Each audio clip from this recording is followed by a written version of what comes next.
श्री कृष्ण कहते हैं कि जो कार्य आज तुम्हें दर्द दे रहा है, कल वही तुम्हारी सबसे बड़ी ताकत बनकर उभरेगा।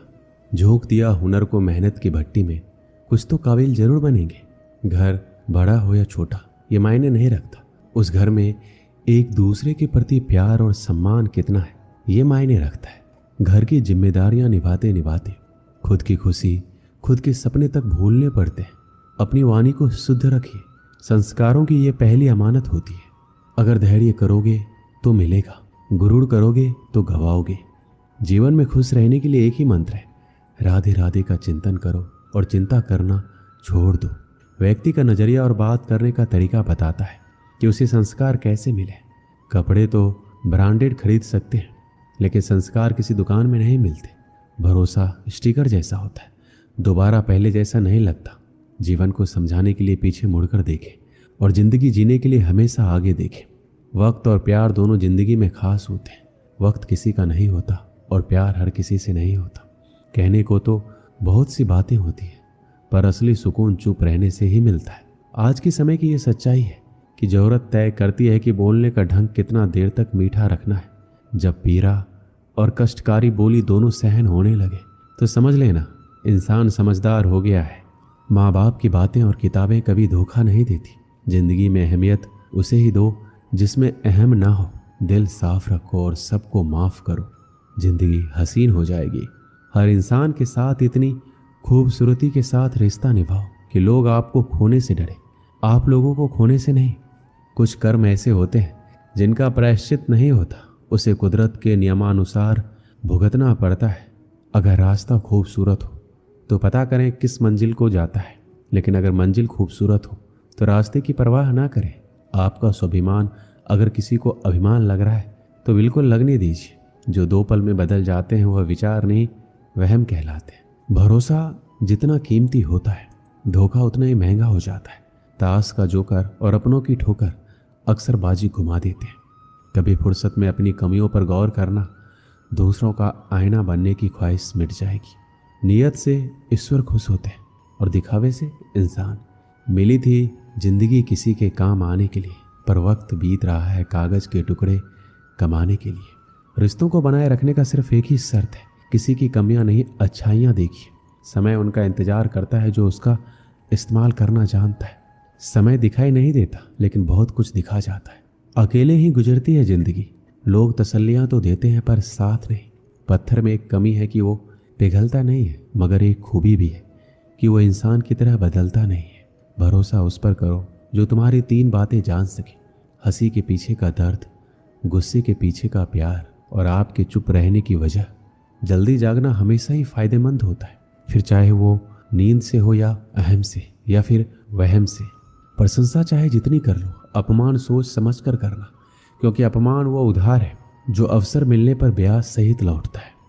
जीवन एक ऐसा रंगमंच है जहां किरदार को खुद पता नहीं होता अगला दृश्य क्या है। रिश्तों की चाय में शक्कर जरा माप के रखना चाहिए। फीकी हुई तो स्वाद नहीं आएगा, ज़्यादा मीठी हुई तो मन भर जाएगा। प्रेम सदा माफ़ी मांगना पसंद करता है और अहंकार सदा माफ़ी सुनना पसंद करता है। इज्जत किसी इंसान की नहीं होती, जरूरत की होती। जरूरत खत्म तो इज्जत खत्म, यही दुनिया का सच है। जीवन में कभी भी मुसीबत आए तो किसी से मदद मत मांगना, क्योंकि मुसीबत थोड़ी देर की होती है और एहसान जिंदगी भर का रह जाता है। आप कब सही थे इसे कोई याद नहीं रखता, लेकिन आप कब गलत थे इसे सब याद रखते हैं। ठंड में हाथ काम नहीं करते और घमंड में दिमाग काम नहीं करता। छोटी छोटी बातों पर वही लोग गुस्सा करते हैं जिन्हें हमारी फिक्र होती है। बुराइयां ढूंढने का शौक है तो शुरुआत खुद से कीजिए, दूसरों से नहीं। जिंदगी में अगर खुश रहना है तो दूसरों की बकवास को अनदेखा करना सीखो। मुसीबत आए तो ये मत सोचना कि अब कौन काम आएगा, बल्कि ये देखना कि अब कौन साथ छोड़कर जाएगा। किसी ने सच ही कहा है, इंसान आपका मोल कभी नहीं समझ पाएगा जिसके लिए आप हमेशा हाजिर रहते हैं। सच्चे व्यक्ति को खुद के ऊपर घमंड तभी आता है जब सच्चाई के साथ अड़िग होकर खड़ा होता है। माचिस किसी दूसरी चीज को जलाने से पहले खुद को जलाती है। गुस्सा भी एक माचिस की तरह है, ये दूसरों को बर्बाद करने से पहले खुद को बर्बाद करता है। रिश्ते निभाने के लिए बुद्धि नहीं, दिल की शुद्धि होनी चाहिए। इंसान ही इंसान का रास्ता काटता है, बिल्लियां तो यूं ही बदनाम है। घमंड के अंदर बुरी बात यह होती है कि वो आपको कभी महसूस नहीं होने देगा कि आप गलत हो। एक सच्चे मित्र की पहचान केवल संकट के समय होती है और एक मूर्ख व्यक्ति की पहचान खुशी और दुख दोनों के समय पर की जा सकती है। लोगों को वक्त देना सीखो, रिश्ता खुद मजबूत हो जाएगा। समझदार इंसान से की गई कुछ मिनट की बात हजारों किताबें पढ़ने से बेहतर होती है। दूसरे के घर में जाकर हंगामा वही लोग करते हैं जिन्हें उनके घर में कोई इज्जत नहीं मिलती। चैन से जीने के लिए 4 रोटी 2 कपड़े काफ़ी है, पर बेचैनी से जीने के लिए 4 गाड़ी और 2 बंगले भी कम हो जाते हैं। जो आपके खुश होने पर खुश और दुखी होने पर दुखी हो जाए, उससे ज़्यादा प्यार आपको कोई नहीं कर सकता है। जब तक तुम्हारे पास पैसा है, दुनिया पूछेगी भाई तू कैसा है। लोग आईना देखना छोड़ देंगे अगर आईने में चित्र की जगह चरित्र दिखाई देगा तो। कड़वा सत्य है, किसी भी व्यक्ति को ज़्यादा सुधारना चाहोगे तो आपका दुश्मन बन जाएगा। जब कोई नया मिल जाता है तो पुराना रिश्ता ऐसे खत्म हो जाता है जैसे कभी था ही नहीं। छोटी सी होती है ये जिंदगी, इसे हंसकर जियो, क्योंकि लौटकर सिर्फ यादें आती है, वक्त नहीं। जिनको खुद के ऊपर हौसला होता है वो अक्सर ही दूसरों के हाथ के नीचे इतराया नहीं करते। पैरों में लगने वाली चोट हमें संभल कर चलना सिखाती है, वहीं मन में लगने वाली चोटें हमें संभल कर जीना सिखाती है। एक गांव में एक जमींदार था। उसके पास बहुत सारा धन था। 200 बीघा खेत, अनेक गाय, 10-12 बगीचे और एक बड़ा सा तालाब था। अनाज से उसका घर भरा रहता था। बर्तन भर के दूध, दही, घी रहता था। 100 टोकरी रोज बगीचे से फल आता था। तालाब में अनगिनत मछलियां थी। जमींदार के चारों तरफ से ही धन आता था। बगल के गांव के लोग भी उससे अनाज, फल, मछलियां आदि लेने आते थे। उसे किसी भी चीज़ की कमी नहीं थी। उसका जीवन एकदम आराम से चलता था। जमींदार का एक बेटा था, राम प्रसाद। जमींदार के मरने के बाद काम काज का सारा जिम्मा राम प्रसाद पे ही आ गया। राम प्रसाद को घर बैठे ही सारी सुविधा मिल रही थी। वह बहुत खुश था। कुछ दिनों बाद धीरे धीरे उसके धन में कमी होने लगी। अन्न भंडार खाली होने लगा। गायों का दूध कम हो गया। बगीचे से फल मिलने बंद हो गए। तालाब से मछलियां गायब होने लगी। अब राम प्रसाद दुखी और परेशान रहने लगा। धीरे धीरे उसका तबीयत भी खराब होने लगा। उसके तबीयत के बारे में सुन के उसका हाल पूछने के लिए गुरुजी उसके घर आए। राम प्रसाद ने उनका बहुत अच्छे से स्वागत किया और सेवा में कोई कमी नहीं छोड़ा। लेकिन गुरुजी बिना बताए ही समझ गए कि राम प्रसाद ठीक नहीं है। वह अंदर ही अंदर बहुत परेशान है और उसी की वजह से बीमार भी पड़ा हुआ है। फिर भी उन्होंने राम प्रसाद से पूछा, क्या हुआ राम प्रसाद, सब ठीक तो है? तुम बहुत उदास लग रहे हो।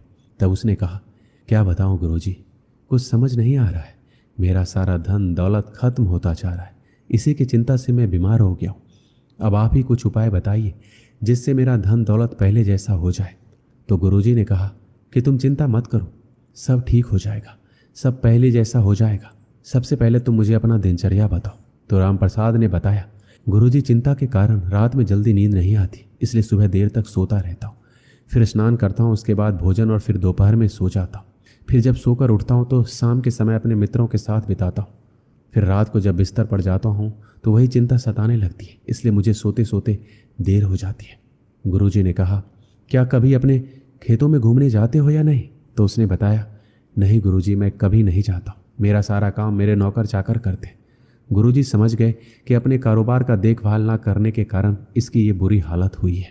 उन्होंने राम प्रसाद से कहा कि मेरे पास एक उपाय है, यदि तुमसे ये काम हो जाएगा तो तुम्हारी धन दौलत दोबारा वापस आ सकती है।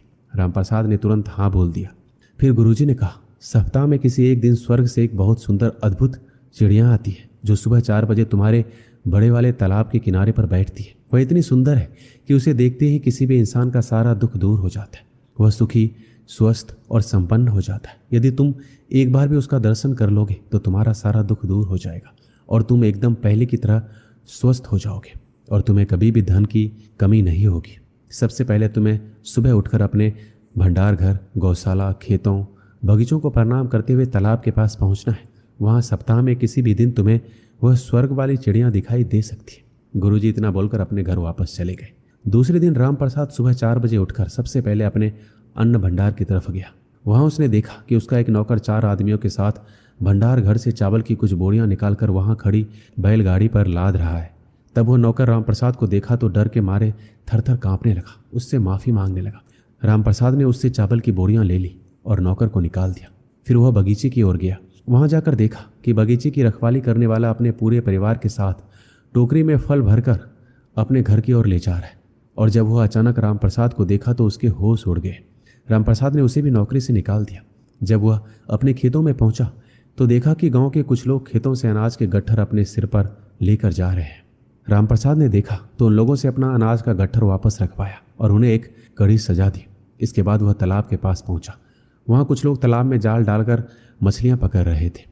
रामप्रसाद को देखते ही वह जाल छोड़कर भाग गए। रामप्रसाद बहुत देर तक उस चिड़िया का इंतजार किया, लेकिन वह चिड़िया उसे कहीं नहीं दिखी। फिर वह वापस अपने घर आ गया। रामप्रसाद अपने पुराने नौकर को निकालकर दूसरे नौकर को काम पर रखा। दूसरे दिन जब वो दोबारा उस अद्भुत चिड़िया को देखने निकला तो उसने देखा कि भंडार घर के सारे नौकर सो रहे हैं, कोई काम नहीं कर रहा है। फिर उसने सबको जगाया और अच्छे से काम करने को कहा। इसी तरह सब जगह घूम घूम कर देखा और सबको अच्छे से काम करने को कहा। तीसरे दिन जब वह सुबह बाहर निकला तो देखा कि उसके सारे के सारे नौकर बड़ी लगन से काम कर रहे हैं। कोई भी नौकर आलसपन नहीं दिखा रहा है। लेकिन उस दिन भी वह अद्भुत चिड़िया दिखाई नहीं थी। अब उसके यहाँ काफ़ी दूध, फल और अनाज होने लगा। एक हफ्ते के अंदर ही उसके घर की स्थिति में काफ़ी सुधार हो गया। सब हरा भरा हो गया। भंडार घर अनाज से भर गया। गायें अधिक से अधिक दूध देने लगी। खेतों में फसल लहलहाने लगा और तालाब में मछलियां भी दिखाई देने लगी। लेकिन अभी भी वह चिड़ियाँ दिखाई नहीं थी। एक दिन फिर गुरुजी रामप्रसाद के घर आए। रामप्रसाद ने खुशी खुशी उनका स्वागत किया। इस बार उसके चेहरे पर उदासी नहीं बल्कि खुशी दिख रही थी। गुरुजी ने उससे पूछा, कैसे हो रामप्रसाद, सब ठीक चल रहा है? और स्वर्ग वाली अद्भुत चिड़ियाँ दिखी कि नहीं? रामप्रसाद ने गुरुजी से कहा, नहीं गुरुजी, आपके कहे अनुसार मैं रोज तालाब के पास जाता था। आज 7 दिन हो गए लेकिन अभी तक वह चिड़िया मुझे दिखाई नहीं दी। तब गुरुजी ने कहा, क्या तुम्हें पहले से ज़्यादा अनाज, फल और दूध नहीं मिल रहे हैं? रामप्रसाद ने कहा, हाँ गुरुजी, ये तो है। ये सब चीज़ें मुझे पहले से अधिक मात्रा में मिलने लगी है और अब मुझ में कभी थकावट नहीं होती है, बल्कि पहले से ज़्यादा स्फूर्ति आ गई है। पर गुरुजी, आप मुझे ये बताइए कि अभी तक मुझे उस अद्भुत चिड़िया का दर्शन क्यों नहीं हुए? क्या मैं वहाँ जाने में देरी कर देता हूँ? तब गुरुजी ने बताया, देखो रामप्रसाद, मेहनत ही स्वर्ग का अद्भुत चिड़िया है। मेहनत से हमें सुख और समृद्धि प्राप्त होती है। अगर तुम इसी तरह मेहनत करोगे तो तुम्हें मेहनत का फल अवश्य मिलेगा और तुम अपने काम धाम पर ज़्यादा से ज़्यादा ध्यान दोगे तो तुम चारों तरफ से संपन्न रहोगे।